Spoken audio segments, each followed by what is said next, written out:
Ekonomi kreatif menjadi salah satu faktor penopang pertumbuhan ekonomi di Indonesia. Dilengkapi dengan perkembangan teknologi saat ini, membuka peluang besar untuk berkarya dengan kreativitas.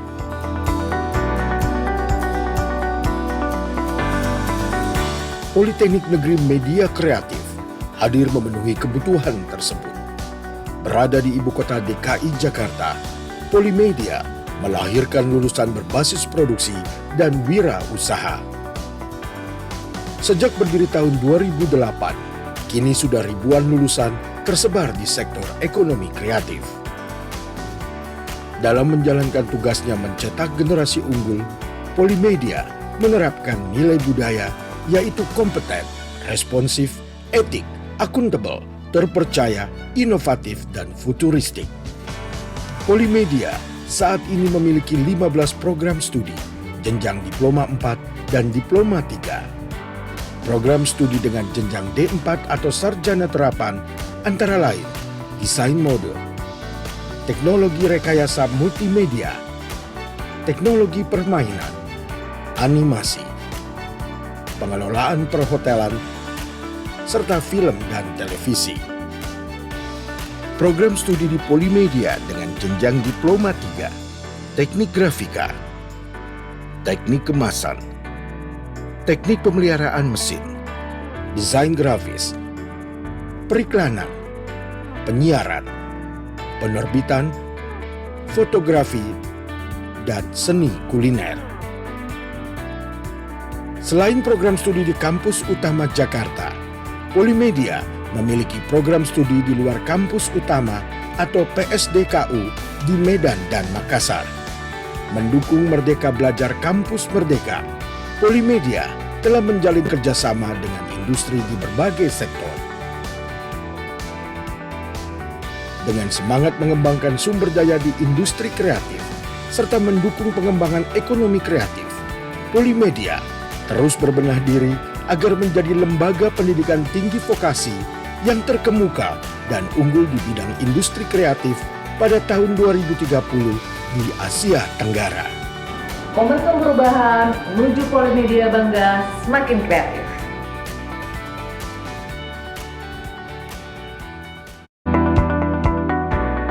Ekonomi kreatif menjadi salah satu faktor penopang pertumbuhan ekonomi di Indonesia. Dilengkapi dengan perkembangan teknologi saat ini, membuka peluang besar untuk berkarya dengan kreativitas.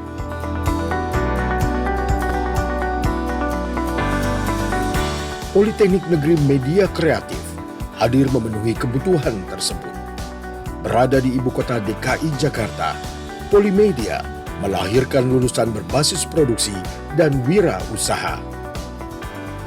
Sejak berdiri tahun 2008, kini sudah ribuan lulusan tersebar di sektor ekonomi kreatif. Dalam menjalankan tugasnya mencetak generasi unggul, Polimedia menerapkan nilai budaya yaitu kompeten, responsif, etik, akuntabel, terpercaya, inovatif, dan futuristik.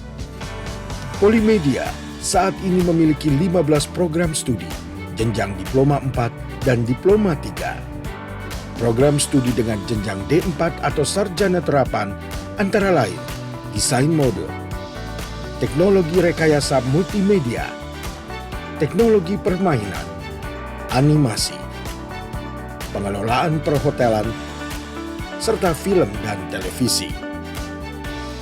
Program studi di Polimedia dengan jenjang Diploma 3, Teknik Grafika, Teknik Kemasan, Teknik Pemeliharaan Mesin, Desain Grafis, Periklanan, Penyiaran, Penerbitan, Fotografi, dan Seni Kuliner.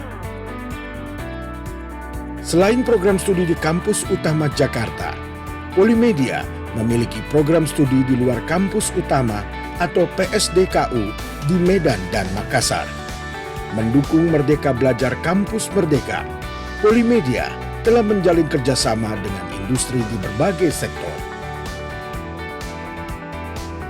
Dengan semangat mengembangkan sumber daya di industri kreatif, serta mendukung pengembangan ekonomi kreatif, Polimedia terus berbenah diri agar menjadi lembaga pendidikan tinggi vokasi yang terkemuka dan unggul di bidang industri kreatif pada tahun 2030 di Asia Tenggara. Momentum perubahan menuju Polimedia Bangga semakin kreatif.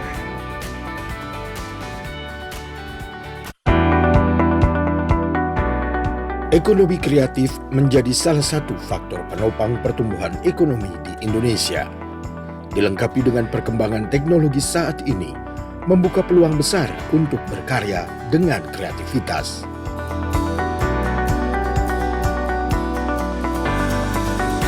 Politeknik Negeri Media Kreatif hadir memenuhi kebutuhan tersebut.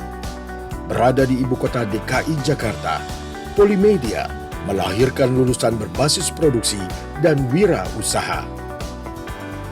Sejak berdiri tahun 2008, kini sudah ribuan lulusan tersebar di sektor ekonomi kreatif. Dalam menjalankan tugasnya mencetak generasi unggul, Polimedia menerapkan nilai budaya yaitu kompeten, responsif, etik, akuntabel, terpercaya, inovatif, dan futuristik. Polimedia saat ini memiliki 15 program studi, jenjang Diploma 4 dan Diploma 3. Program studi dengan jenjang D4 atau Sarjana Terapan antara lain Desain Mode, Teknologi Rekayasa Multimedia, Teknologi Permainan, Animasi, Pengelolaan Perhotelan, serta Film dan Televisi. Program studi di Polimedia dengan jenjang Diploma 3, Teknik Grafika, Teknik Kemasan, Teknik Pemeliharaan Mesin, Desain Grafis, Periklanan, Penyiaran, Penerbitan, Fotografi, dan Seni Kuliner. Selain program studi di kampus utama Jakarta, Polimedia memiliki program studi di luar kampus utama atau PSDKU di Medan dan Makassar. Mendukung Merdeka Belajar Kampus Merdeka, Polimedia telah menjalin kerjasama dengan industri di berbagai sektor. Dengan semangat mengembangkan sumber daya di industri kreatif, serta mendukung pengembangan ekonomi kreatif, Polimedia terus berbenah diri agar menjadi lembaga pendidikan tinggi vokasi yang terkemuka dan unggul di bidang industri kreatif pada tahun 2030 di Asia Tenggara. Momentum perubahan menuju Polimedia Bangga semakin kreatif.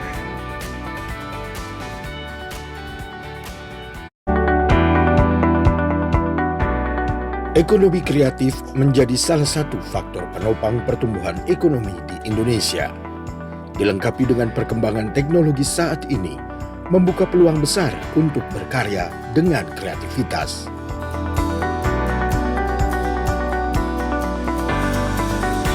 Politeknik Negeri Media Kreatif hadir memenuhi kebutuhan tersebut.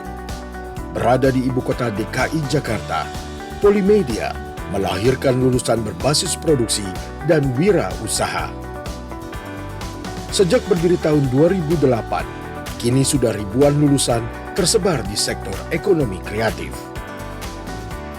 Dalam menjalankan tugasnya mencetak generasi unggul, Polimedia menerapkan nilai budaya yaitu kompeten, responsif, etik, akuntabel, terpercaya, inovatif, dan futuristik. Polimedia saat ini memiliki 15 program studi, jenjang Diploma 4 dan Diploma 3. Program studi dengan jenjang D4 atau Sarjana Terapan antara lain Desain Mode, Teknologi Rekayasa Multimedia, Teknologi Permainan, Animasi, Pengelolaan Perhotelan, serta Film dan Televisi. Program studi di Polimedia dengan jenjang Diploma 3, Teknik Grafika, Teknik Kemasan, Teknik Pemeliharaan Mesin, Desain Grafis, Periklanan, Penyiaran, Penerbitan, Fotografi, dan Seni Kuliner. Selain program studi di kampus utama Jakarta, Polimedia memiliki program studi di luar kampus utama atau PSDKU di Medan dan Makassar. Mendukung Merdeka Belajar Kampus Merdeka, Polimedia telah menjalin kerjasama dengan industri di berbagai sektor. Dengan semangat mengembangkan sumber daya di industri kreatif, serta mendukung pengembangan ekonomi kreatif, Polimedia terus berbenah diri agar menjadi lembaga pendidikan tinggi vokasi yang terkemuka dan unggul di bidang industri kreatif pada tahun 2030 di Asia Tenggara. Momentum perubahan menuju Polimedia Bangga semakin kreatif.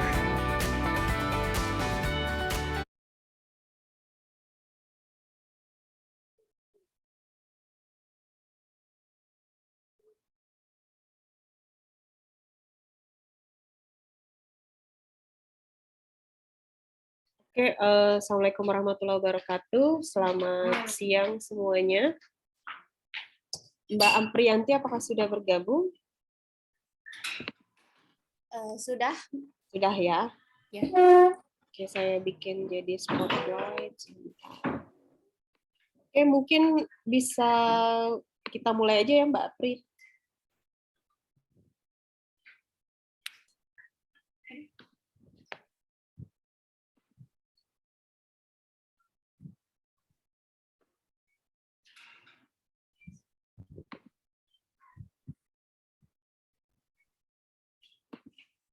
Halo Mbak Apri. Iya.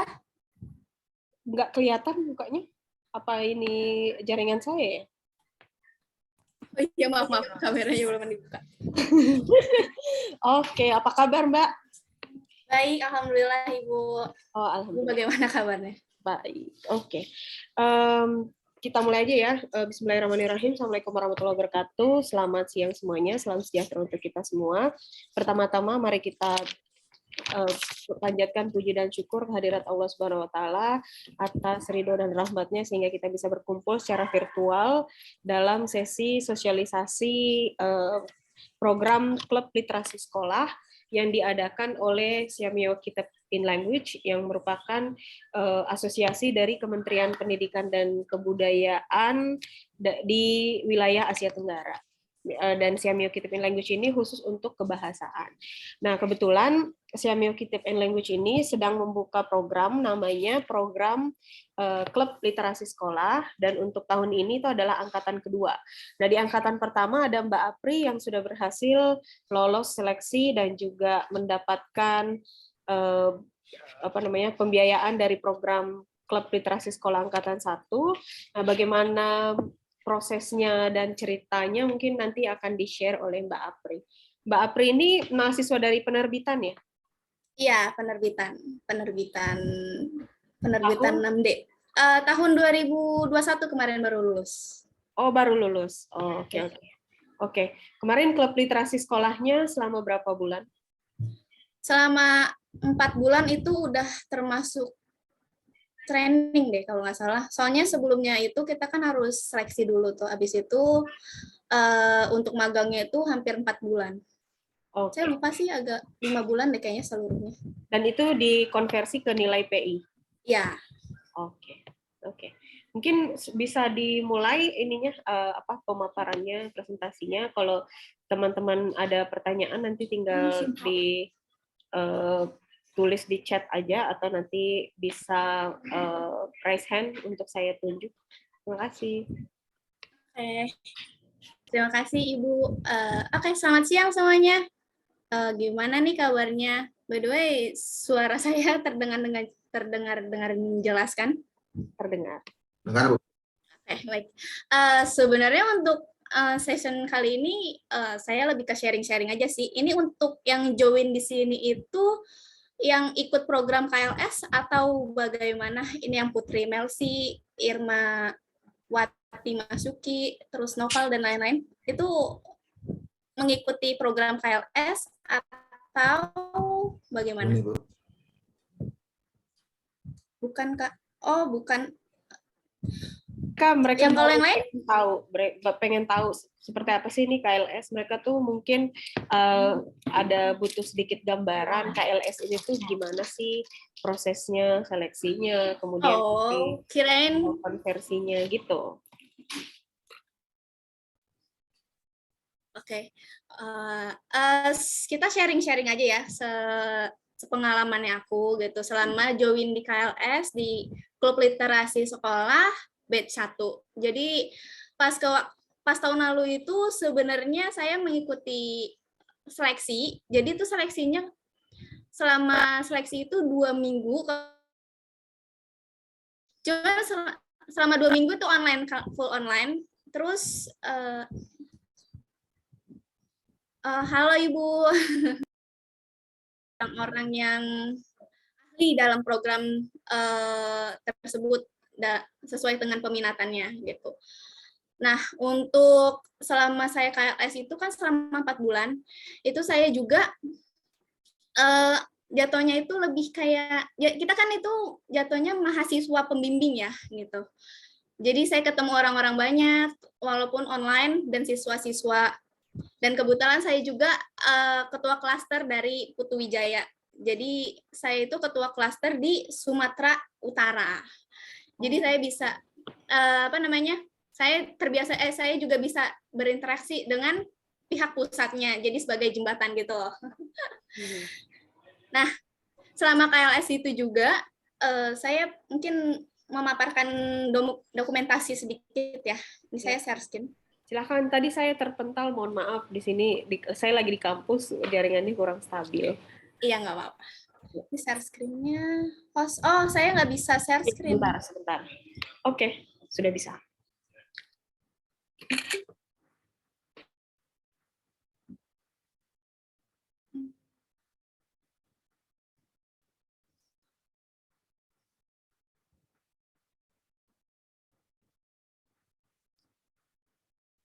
Ini share screen saya sudah terlihat? Sudah. Di sini ada Mbak Sahira. Mbak Sahira itu sepertinya tertarik ya. Halo Mbak Sahira, bisa di-unmute dulu? Iya, Bu. Ya. Nih, Mbak Sahira tadi dia tertarik nih untuk ikut KLS. Dia ikut sesi ini untuk dapat gambaran. Oke, silakan Mbak Apri. Oh ya. Nah, halo semuanya. Ini share screen saya udah terlihat ya. Jadi ini cuma gambaran aja. Ini saya itu kan termasuk angkatan 1. Jadi KLS batch 1 dan untuk tahun ini itu angkatan 2 ya batch.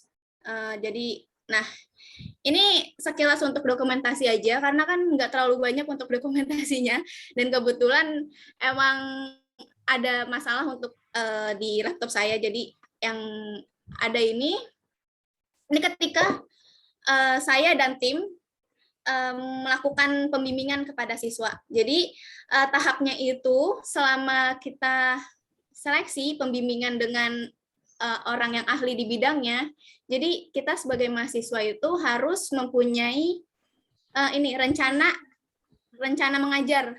Nah, rencana mengajarnya itu kita bisa cari referensinya itu di buku, bisa sesuai dengan peminatan yang dipilih. Misalnya kemarin itu saya peminatannya itu jurnalistik. Jadi saya mencari misalnya dasar-dasar jurnalistik, terus tentang apa aja sih tentang jurnalistik dasar aja yang bisa disampaikan ke anak SMK gitu. Nah, oh ya untuk KLS ini ranahnya di tahun saya itu untuk anak SMK atau SMA. Nah, ini adalah dokumentasi ketika anggota saya itu melakukan bimbingan terhadap siswanya. Nah, ini tentang dokumentasi. Kalau yang ini karya sastra.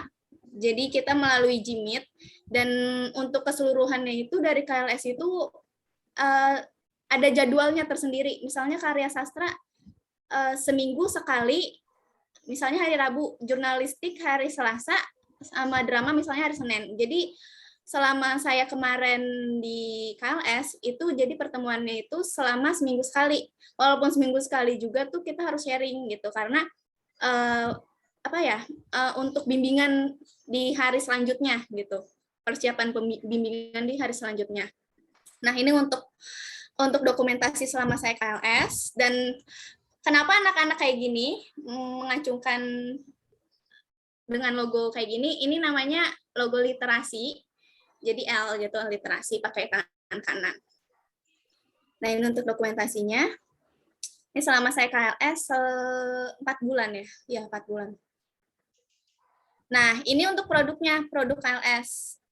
Jadi di setiap peminatan itu kan ada 3 peminatan, yaitu ada peminatan kayak karya sastra. Kayak karya sastra itu produk KLS-nya itu antologi cerpen, jadi kumpulan-kumpulan cerpen. Jadi selama pertemuan berapa minggu dengan siswa, mahasiswa pembimbing itu diwajibkan untuk menghasilkan produk.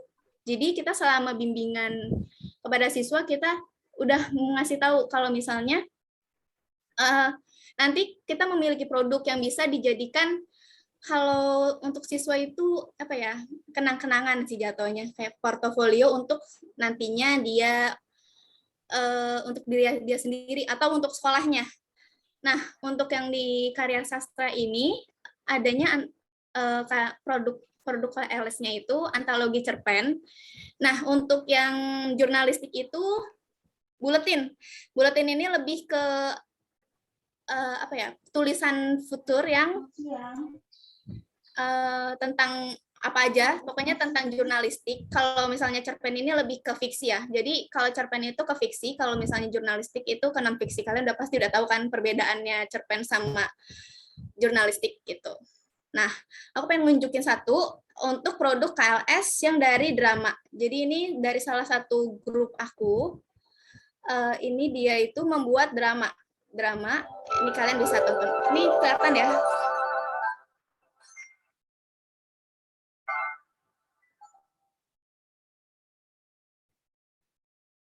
Ngelmu iku kalakone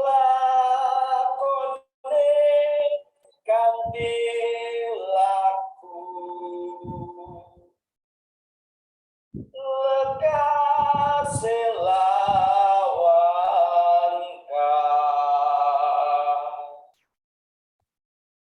tegese nyantosani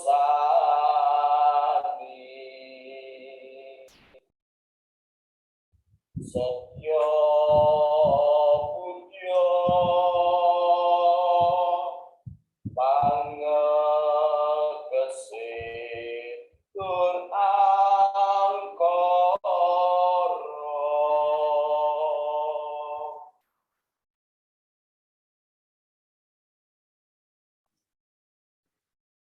Aku ada di desa pasangan rumah yang tanpa pasangan.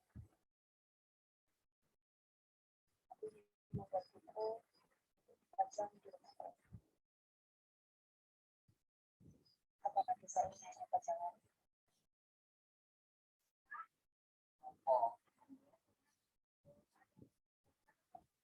Harus ngomong.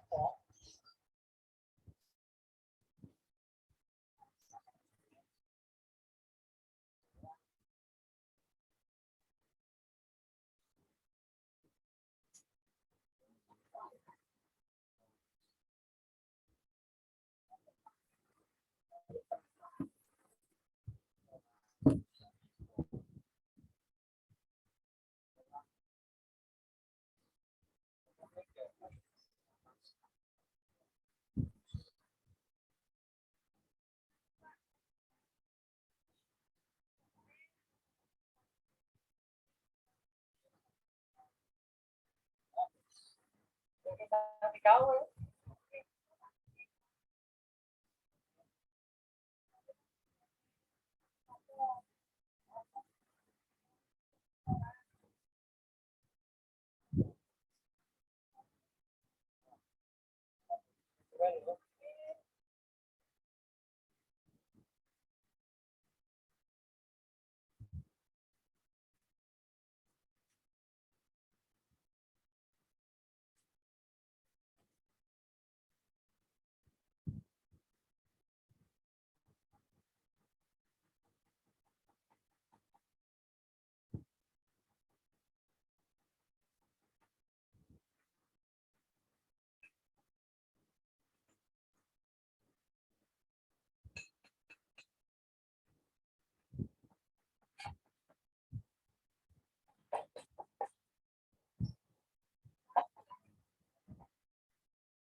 itu zamane tiap manir itu perbukitan di tanah pajangan itu yang dinamakan pajang itu belum sepenuhnya baik. Terus tiap manir itu juga ake. Iki apa? Kebangun supaya apik. Iki ono jadi zaman tak jenengi unsur pajangan. Mangke kok gawe anak-anak turun trah ya kemarin wilayah pajangan itu maka kebaikan dari pajang menjadi membangun kayak gini dia daerah orang perbukitan tapi ada perbukitan terus membangun orang silat tiap kemarin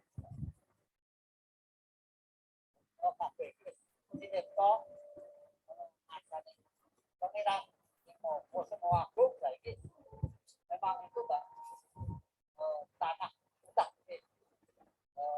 kami dulu dari pajangan itu maksud kata-kata pangkat prestasi.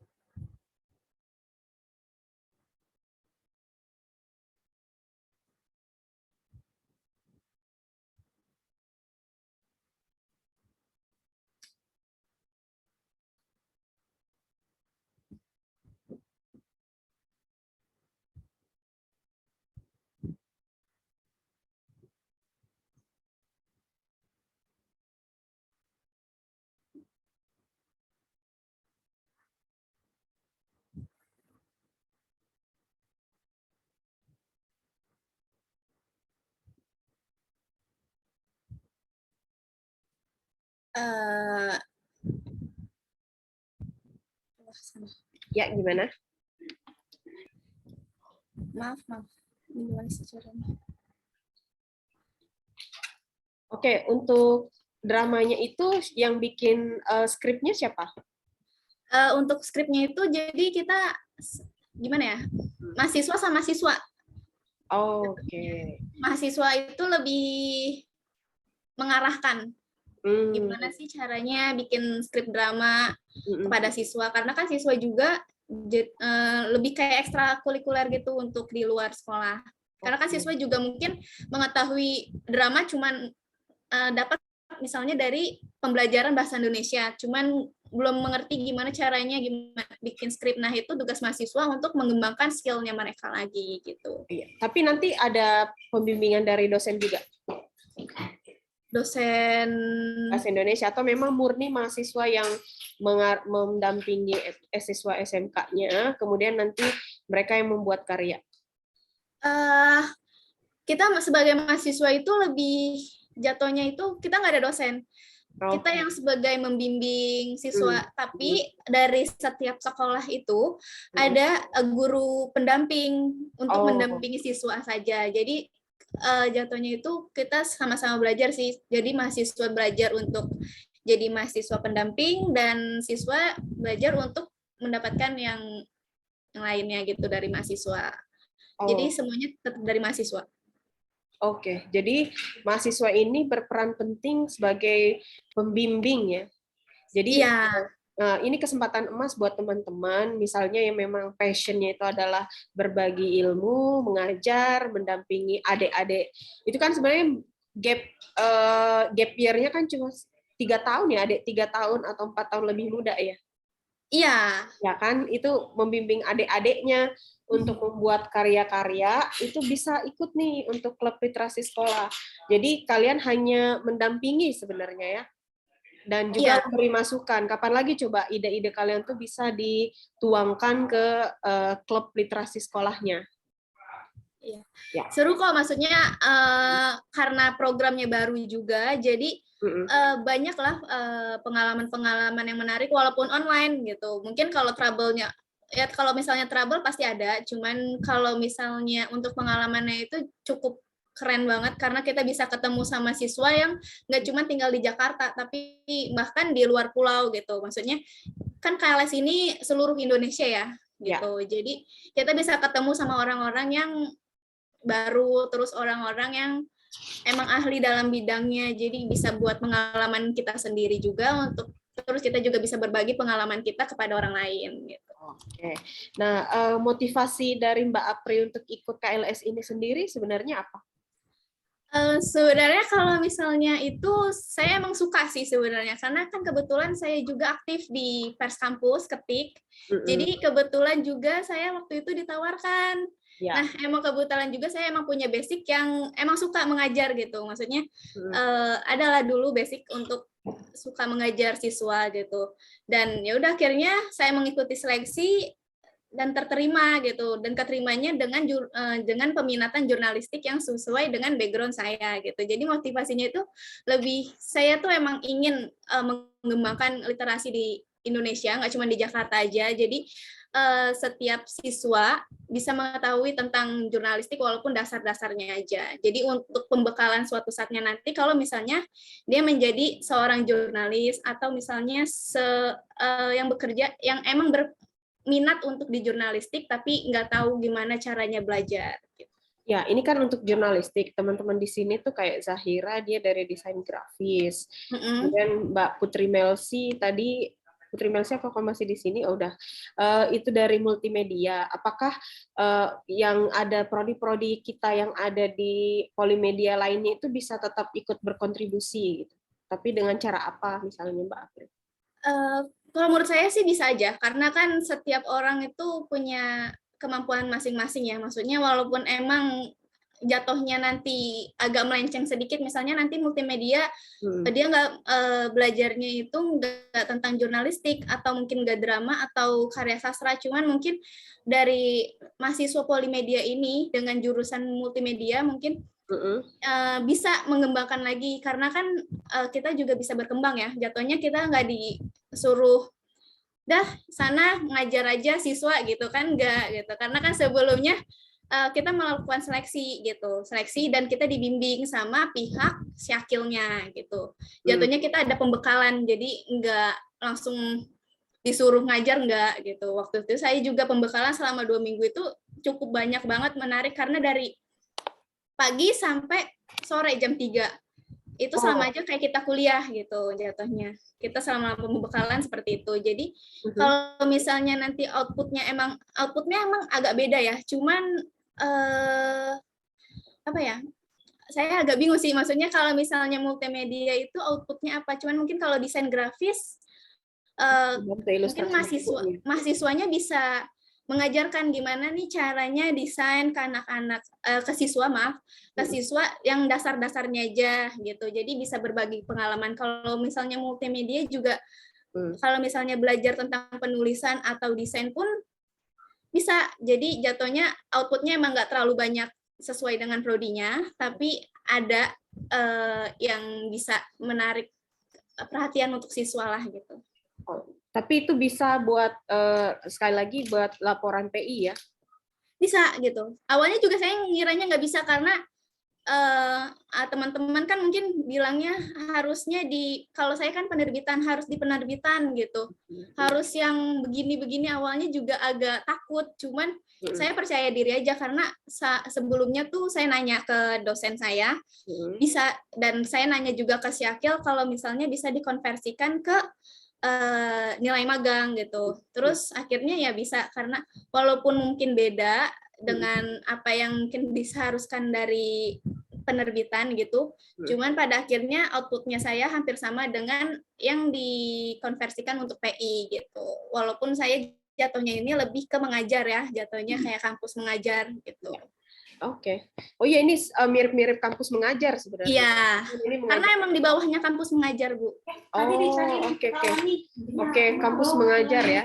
Berarti ini tuh sebenarnya mirip-mirip mahasiswa itu datang ke sekolah, kemudian mengajari hal yang kalian bisa. Misalnya jurnalistik, kemudian kalau teman-teman yang desain bisa mengajarkan ilmu-ilmu desain, terus yang ilmu multimedia mungkin bisa kayak tadi bikin video Iya. dramanya bisa divideokan, bisa diberikan efek audiovisual bahkan gitu. Iya. Gitu ya. Iya, Oke. kurang lebih sih hampir sama aja. Oke. Oke, terima kasih Mbak Zahira. Ada pertanyaan kah? Iya, boleh. Kalau misalnya ada pertanyaan tentang Syakil, silakan, nggak apa-apa. Iya, silakan. Zahira Andrian. Tadi dia, oh ya, oke, silakan Mbak Ya. Zahira. Izin bertanya ya, Kak. Iya, boleh. Kalau untuk penempatannya itu kita yang pilih atau memang sudah diputuskan dari pihak klien atau sesuai dengan domisili aja? Oh, kalau penempatan, saya jawab ya. Kalau untuk penempatan kan karena ini online, full online, jadi jatuhnya ini kita ditempatkan oleh dari Syakil. Waktu itu saya ini ditempatkan di Sumatera Utara. Itu udah dikasih misalnya si mahasiswa A sampai J ini di Jakarta. Selanjutnya di Banten atau di mana itu udah ditempatkan oleh Syakilnya. Jadi kita sebagai mahasiswa cuman melaksanakan tugas yang membimbing kan karena online. Jadi kita nggak offline, full online. Bahkan untuk yang angkatan 2 ini ada beberapa sekolah Indonesia luar negeri. Jadi ada beberapa negara, ya. Jadi ada beberapa SILN yang terlibat. Jadi mungkin nggak cuma di Indonesia aja ngajarnya, mungkin sekolah-sekolah Indonesia di luar negeri juga ikut berpartisipasi. Jadi kalau teman-teman berminat ya silahkan daftar ya ke KLS ini. Oke. Ada lagi pertanyaan? Jika tidak ada kita bisa tutup mungkin. Ya, silakan. Ya, Syahira mau tanya lagi? Tanya lagi ya, Kak. Ya, boleh. Kalau untuk persyaratannya kebanyakan mengenai apa aja? Persyaratan apa?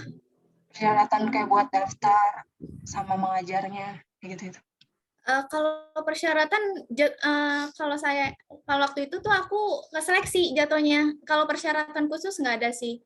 Untuk misalnya khusus anak penerbitan nggak. Jatuhnya persyaratannya ini bisa ke semua jurusan dan nggak ada persyaratan khusus. Lebih kayak mahasiswa pengen nggak belajar tentang, maksudnya belajar lebih gitu. Ingin belajar atau enggak gitu. Jatuhnya untuk persyaratan khusus nggak ada. Oke, sudah cukup jelas ya? Oke, Zahira kalau mau daftar ya silahkan langsung daftar, nanti lapor ke saya juga biar saya akumulasikan pendaftar dari Polimedia ada berapa buat kita laporkan ke Sekilnya gitu ya. Oke, baik, terima kasih untuk sesi sharingnya Mbak Apri. Mungkin ada kata penutup untuk hari ini. Oke, terima kasih Ibu. Sebelumnya maaf ya kalau misalnya agak kecepatan ngomongnya atau mungkin terlalu gimana gitu ke kalian. Pokoknya kalau menurut saya kalau misalnya kalian pengen mengembangkan lagi skillnya dan emang punya skill untuk, maksudnya punya ketertarikan untuk mengajar gitu. Apalagi ini juga relasinya sangat luas karena seluruh Indonesia. Kalian bisa banget bergabung gitu. Jangan takut misalnya nggak sesuai dengan prodi atau fashion, pasti bisa belajar. Semuanya bisa dipelajari. Pokoknya semangat untuk semuanya gitu. Oke, terima kasih Mbak Apri. Terima kasih teman-teman yang sudah ikut webinar ini. Oh ya, ada Mas Aji. Mas Aji ada pertanyaan untuk Apri? Terima kasih. Udah ditutup tapi nggak apa-apa. Nggak apa-apa. Nggak apa-apa. Terima kasih. Kenal Mbak Apri. Saya tadi datang terlambat. Intinya sih, ya pasti saya meng-encourage teman-teman dari mahasiswa Polimedia dalam hal ini dan juga secara lembaga karena sudah sampaikan bahwa ini sangat baik. Sudah sempat berdiskusi dengan pihak Sikil ya Pak Misbah sebelumnya. Jadi berharap sih teman-teman mahasiswa bisa memanfaatkan kegiatan ini dengan baik karena lembaga pasti support. Intinya begitu sih. Ya. Terima kasih Mbak Apri. Terima kasih Bu Ince. Ya, terima kasih. Oh ya, terima kasih. Jika sudah tidak ada yang mau ditanyakan, saya akhiri webinar ini dengan ucapan syukur alhamdulillahirabbil alamin kita sudah berbagi ilmu hari ini. Terima kasih Mbak Apri, sukses selalu. Iya, terima kasih Bu. Semoga nanti banyak dari Polimedia yang lolos untuk program Klub Literasi Sekolah 2022. Terima kasih. Ya, selamat siang. Assalamualaikum warahmatullahi wabarakatuh.